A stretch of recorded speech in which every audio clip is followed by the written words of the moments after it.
Est-ce que les chevaux peuvent sentir votre peur?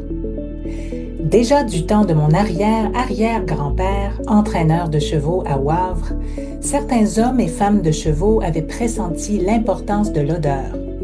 Ma grand-mère me raconte que certains entraîneurs se parfumaient les mains avant de manipuler les chevaux, pensant ainsi masquer l'odeur de leur stress. L'intuition était juste, même si l'explication scientifique manquait à l'époque. Une étude récente menée par Charlotte Duranton, Léa Lansade et leurs collègues, publiée dans PLOS ONE et relayée par Science et Avenir, confirme ce que beaucoup de cavaliers pressentaient. Les chevaux détectent certaines émotions humaines par l'odeur. Plus précisément, ils réagissent différemment aux odeurs corporelles associées à la peur ou à la joie. Ce constat soulève de vraies questions pour la relation humain-cheval, mais mérite d'être compris avec précision et rigueur.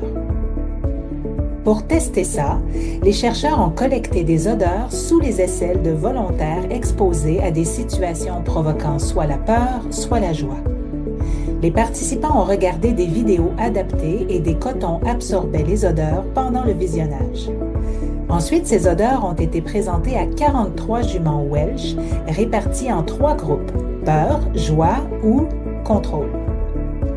Les chevaux ont été soumis à des tests comportementaux classiques, approche humaine, pansage, présentation d'objets, sursaut et à des mesures physiologiques comme la fréquence cardiaque et le cortisol salivaire. Les chevaux exposés aux odeurs de peur touchaient moins l'expérimentateur, fixaient davantage l'objet présenté et étaient plus facilement surpris. En comparaison, ceux exposés aux odeurs de joie ou neutres étaient plus confiants et interactifs. Ces résultats suggèrent un phénomène de contagion émotionnelle interespèce.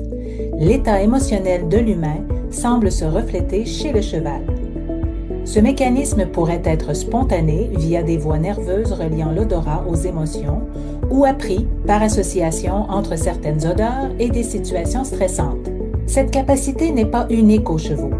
Les chiens, les chats, les chèvres et les bovins montrent aussi des réponses similaires. La domestication a probablement renforcé ces tendances en favorisant l'interaction avec l'humain. Les odeurs de joie ont eu un impact moins clair, peut-être parce que ces signaux sont considérés moins prioritaires par le cerveau des équidés que ceux liés à la peur.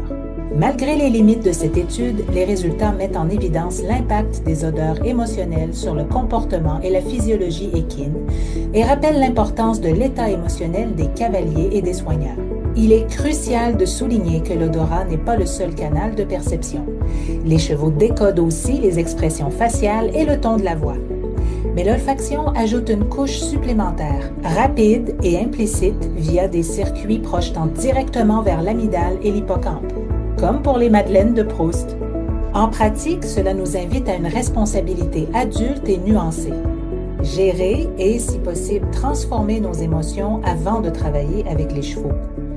Les instructeurs et les coachs doivent être conscients que leur stress, leur peur ou leur colère influencent directement le cheval, en plus de celles qu'ils peuvent déclencher chez les cavaliers, et qu'ils doivent adapter leur attitude pour éviter d'influencer la contagion émotionnelle, sachant tout l'impact que cela peut avoir sur l'équidé et sa performance.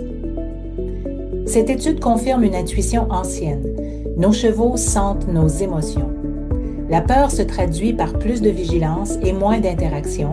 La joie favorise la confiance et l'approche. Comprendre ce lien olfactif nous rappelle que la relation humain-cheval commence bien avant la rencontre. Elle commence dans notre propre système nerveux.